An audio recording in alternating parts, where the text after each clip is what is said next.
and listen to my story about a man named Jed. A poor mountaineer barely kept his family fed. And then one day he was shooting at some food, and up through the ground come a bubbling crude oil, that is, black gold, Texas tea. Well, the first thing you know, old Jed's a millionaire. The kinfolk said, Jed, move away from there. Said, California is the place you ought to be. So they loaded up the truck and they moved to Beverly Hills, that is, swimming pools, movie stars. The Beverly Hillbillies.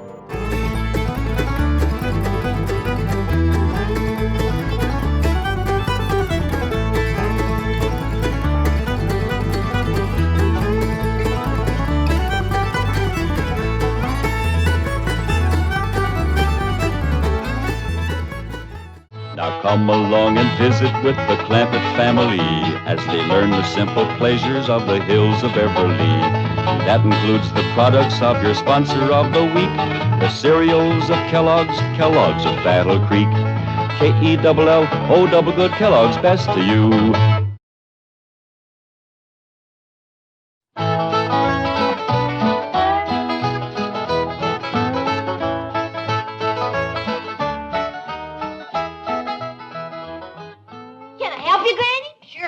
I must be getting old. This clothes basket is heavier than a bucket full of hog's livers.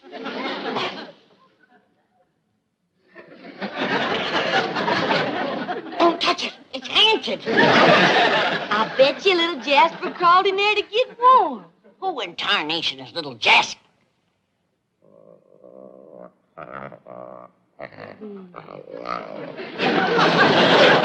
Ain't he cute, Granny? I declare another pussycat. Only this one's all broke out with spots. This here little feller's what you call a jaguar. Where'd he come from? Critter doctor over to zoo said he comes all the way from South America. Down Louisiana way. Nice country. He'll bring you home to wing. He says, I got away with the critters. But you better get away with this one before your pa sees it. He's getting a craw full of you dragging home them critters. Where is Pa? Out front, soling shoes. Come on, little Jasper. I better hide you, baby.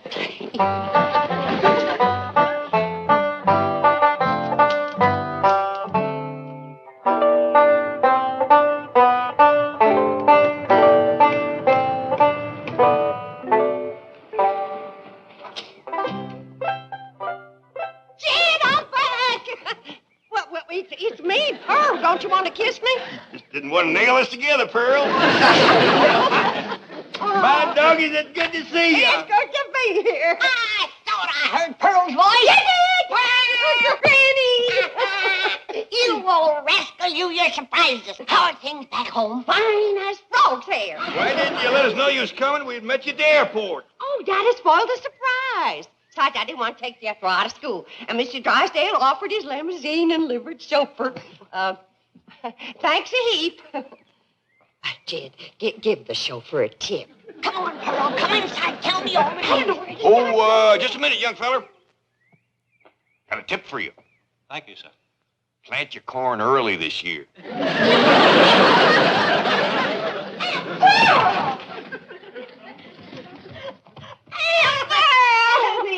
It's good to see you. Well, tell us all about Jethro getting married. Did you have a big fancy wedding in your parlor? Sure she did. Pearl's been planning that for years.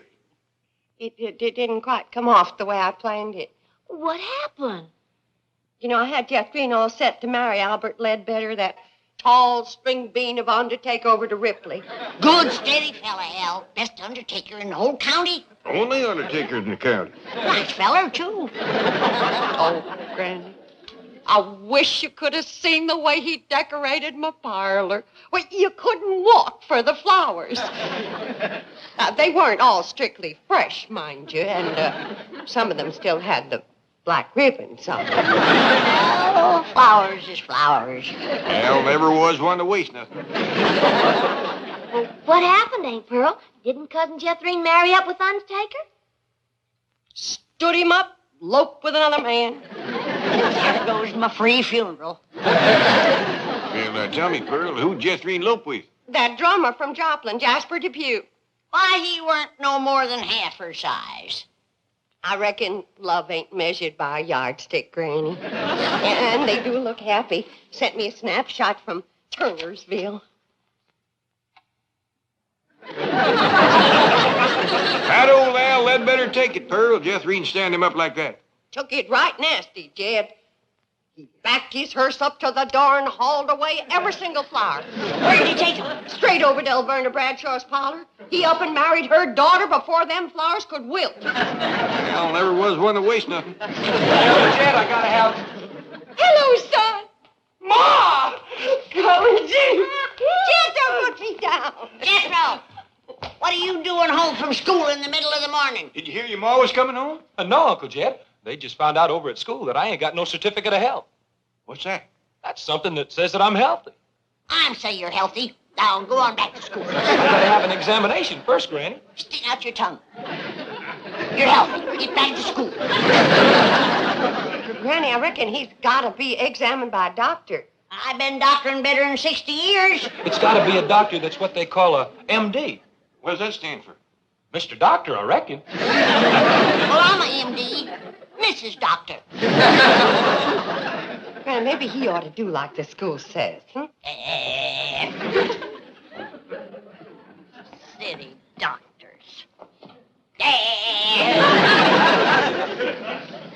Trouble is, we don't know no doctors. Well, I know the critter doctor over to the zoo. Jethro's a human being, Ellie Mae. Thank you, Ma. Well, we asked Miss Drysdale. I hear tell she's been to every doctor in Beverly Hills. Hey, Marie the maid told me about a doctor she's been going to for 7 years. He must be a crackerjack. What's his name? Let me think. It commences with D. I got it. Dr. Twombly. Twombly don't commence with a D. Well, doctor does. Jethro, you go on upstairs and take a bath and put on some clean underwear and get over and see him. Okay, Ma. I sure hope Dr. Twombly don't examine his brains. Analysis is progressing most satisfactorily. Tomorrow, same time. Yes. Well, thank you, Dr. Twombly. And don't worry about the regression into infancy syndrome. You'll overcome this desire to be a baby again. Yes, sir. Thank you, Doctor.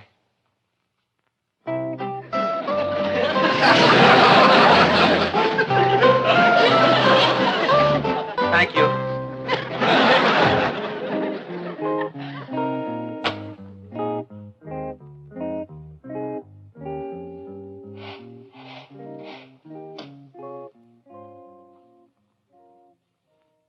And you thought you had some beauties, Dr. Freud.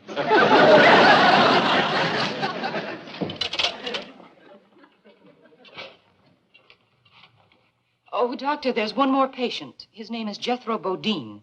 This is my golf day. You know I don't take patients after 11 o'clock. He was referred by Mrs. Drysdale. Oh, all right. Call Dr. Black and tell him I'll meet him on the golf course at 12:15. Yes, Doctor.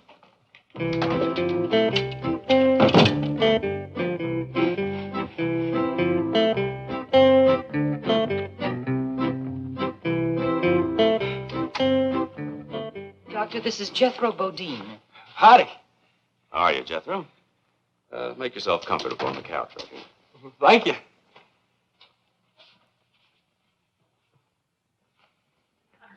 Well, would you like to tell me all about yourself and why you're here? Well, why I'm here is that I can't go to school till I get examined by you. Yes. Just lie back and relax. Well, thank you.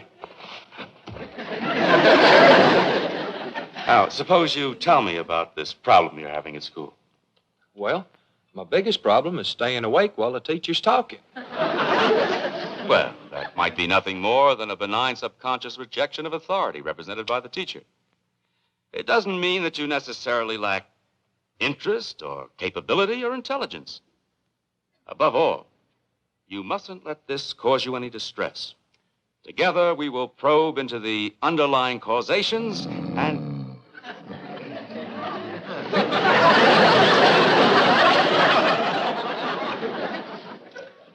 It's so good to feel needed.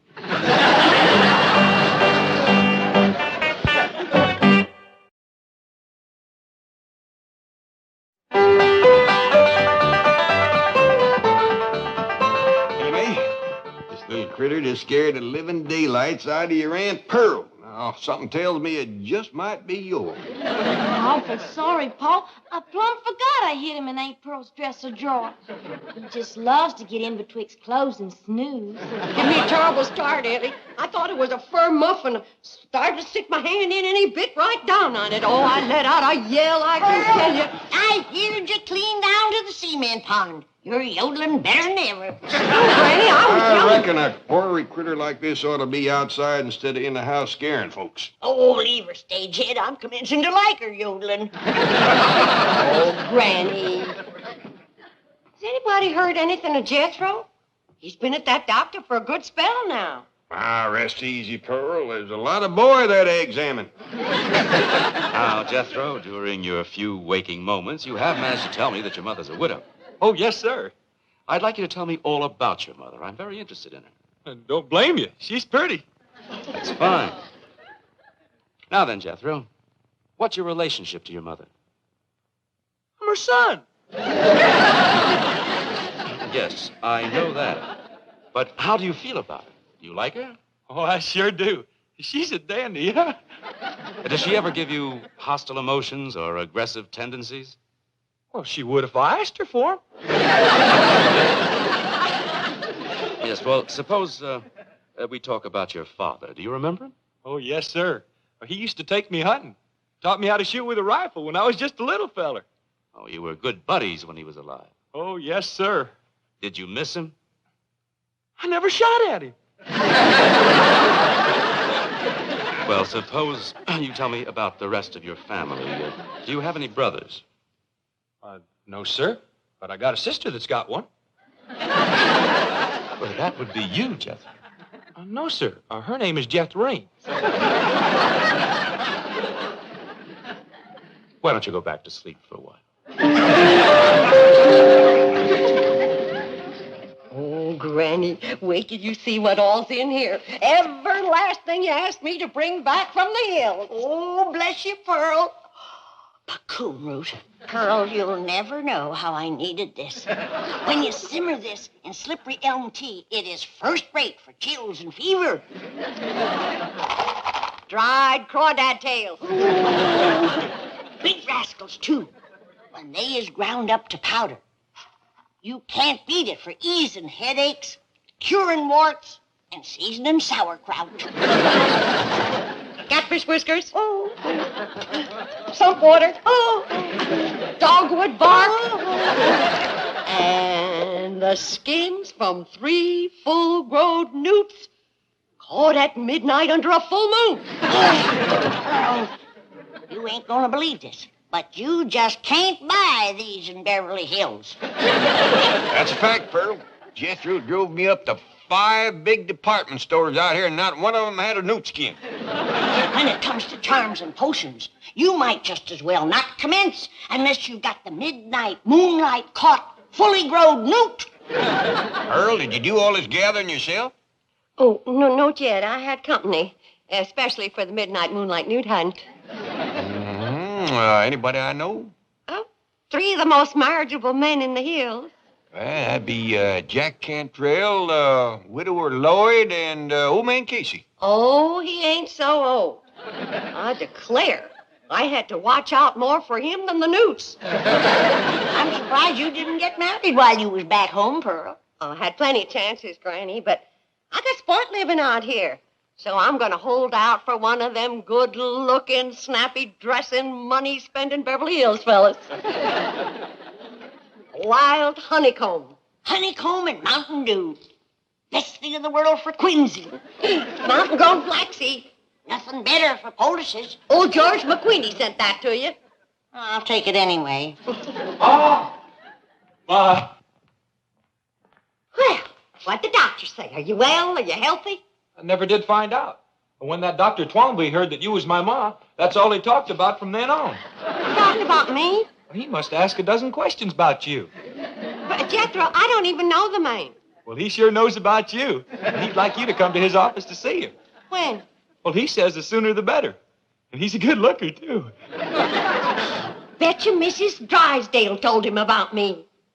I'll hurry and put on my store-bought hair and high society dress. Jethro, this Dr. Twombly a pretty nice fella? Yes, sir. But he's awful nosy, though. Never stops asking questions. Shows he's interested. But there's one thing about him I ain't gonna like. He's a messy writer. Yeah? Yes, sir. You know how Ma's always fussing at me for spilling ink in my writing book? Yeah? Well, he showed me one of his books, and Uncle Jed, it's the biggest mess of ink blots you ever saw.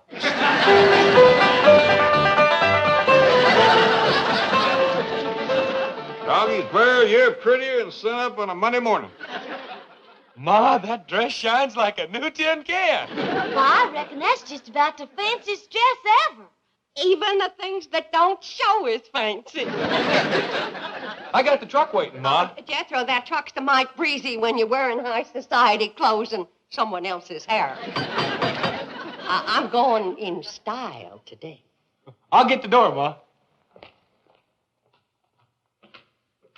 Howdy. At your service, Mrs. Bodine. Now, this is the way to live. Oh, I just hope that doctor's looking out his window when I drive up. Au revoir. Ain't no two ways about it. When it comes to style, nobody plows a deeper rut than Pearl. Mrs. Bodine, how nice to see you. I'm Dr. Twombly. Bonjour, s'il vous plaît, I'm sure. You obviously are a more sophisticated woman than I was led to believe. Merci, n'est-ce pas? Excuse me.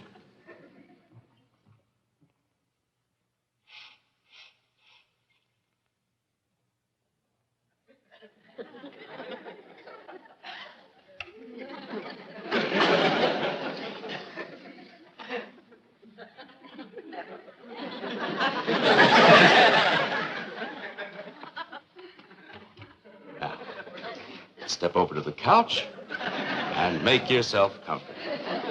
Oh, sit down. Sit down. Relax. Let's get acquainted. What's the matter? Don't you get the wrong idea just because I talk French. Mrs. Bodine, you don't. You bet I don't.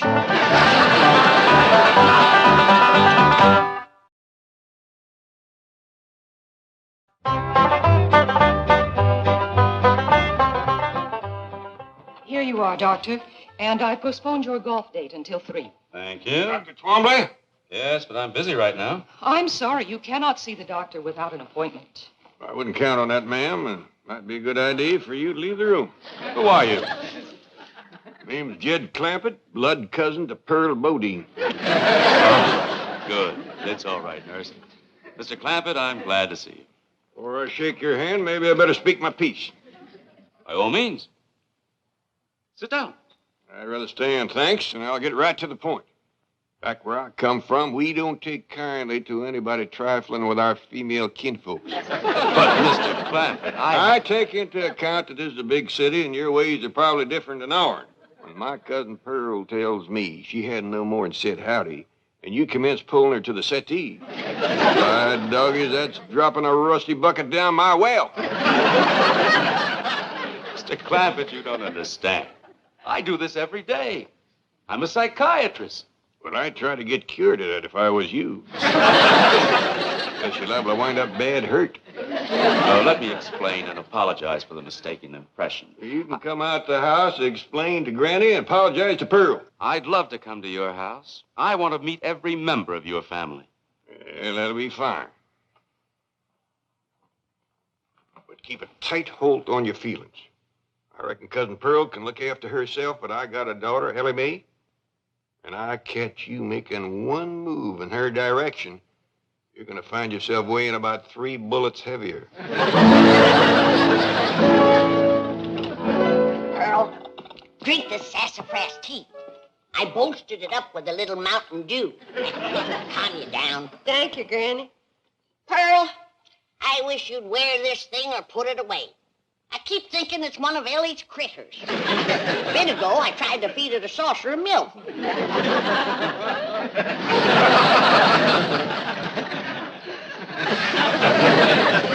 Pearl? You do something different to your hair? Oh, Pearl, Jethro and me brought that Dr. Twombly home here so he could apologize to you. Oh, I got.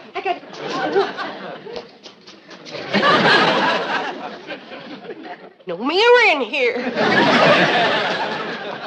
I hope you didn't whoop him to where he's no good for shooting. Nobody gonna shoot nobody, Granny. That's why I come in here first. You whooped him too bad, huh? Whoop my toe. How come? Poor fella's so sickly, he gotta have a nurse handy all the time.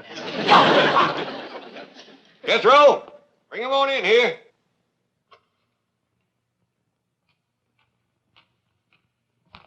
Dr. Twombly, this here is Granny. I'm pleased to meet you, Granny. He don't look too sickly to whoop. You want me to whoop him, Granny? You go look for some chores. What, for instance? Put some air in the truck tires. They won't hold no more air, Uncle Jet. Well, then let some out and then put some in. I never get to do anything I want to do. Somebody's always saying, do this, do that, put air in, take air out. I don't know. Granny, where's Ellie? She's out back running a new Jaguar around the yard. Well, I'll go fetch her. I reckon you'll be safe with him. Sit down, Doctor. Thank you. So, you call yourself a doctor, do you? Well, I do hold several degrees. All right, Doctor.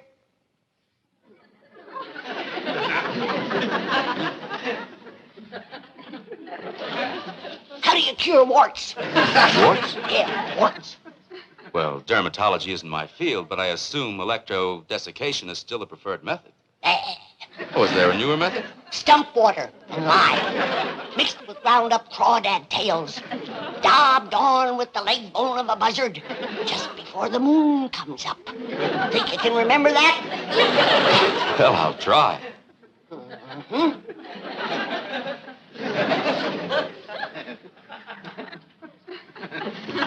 How do you cure quinsy? Quinsy? Tonsillitis. No, that wouldn't cure it. An inflammation of the pharyngeal area. I don't care what you call it, that wouldn't cure quinsy. Quick, what kind of poultice for rising in the ear? Poultice? What's acidity for? Well, How would you cure the vapors? I... What about the drowsies? Aching joints, stone bruises, corns, dander, twinges, and proud flesh. These things are outside my field. A doctor goes where he's needed. He don't just stay on his own land. Now, you sit right back down. Remember what I told you. Hey, this here is Dr. Twombly. Howdy. How do you do? Are you the young lady with the new Jaguar? I sure am. You want to see it? Well, yes, I'm an enthusiast myself. Is it in the garage? Yeah, out in the yard. Come on. Now, you sit right there. May, bring it in the house. A Jaguar in the house? Is it all right, Pa? Yeah, as long as you don't take it upstairs again.